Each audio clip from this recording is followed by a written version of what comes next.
Hey guys, Angers here. With Battlefield 1 coming out, I figured we'd talk about some Battlefield today in Who Cares About Battlefield? The Battlefield series got its start in 2002 when Battlefield 1942 released a multiplayer demo. That's right, I said multiplayer, and it was a fucking revelation. Before this game, multiplayer shooter servers with more than 16 people were a joke. The map design of the day just made it too cramped for normal play. But Battlefield's maps were huge, and 64-player maps, 32 per side, were the rule, not the exception. The flow of combat felt more like an actual battlefield than a typical team deathmatch game. Players fought over control points that you had to take over to knock the enemy's score down, and they were littered across the map. 3 to 5 of these things. With so many players, you could have multiple fronts going at the same time. A major wave could be storming the beach, a small group could be taking that airfield, someone could be hanging back, bombarding the island from the destroyer, and you could have sneaky, backcapping scouts ruining your day. While it was a more arcade-like experience than a game like Medal of Honor, the bigger picture of combat felt more like storming an actual objective, where you could have one person calling the strategy with moves right out of the Art of War. DICE even noticed this and added a commander to Battlefield 2, someone who could issue orders and help by targeting artillery strikes for players who had boots on the ground.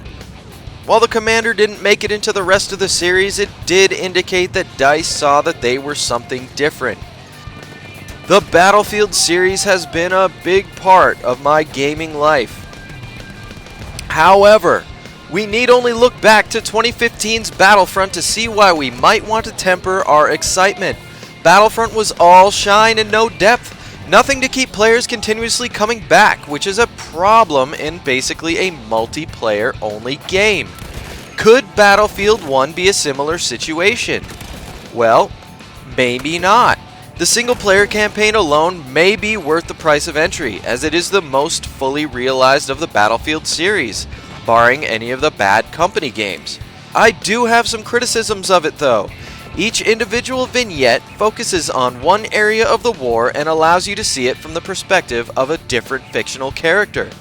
However, we never stay with them long enough to get truly invested, and the writing isn't great, it's just good enough.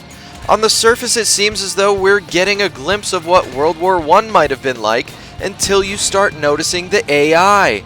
It's barely, if at all, paying attention to you. Moreover, it suffers from lack of being a persistent field of battle. It shares more in common with the multiplayer. Enemies continuously respawn if you don't go just sit on the objective.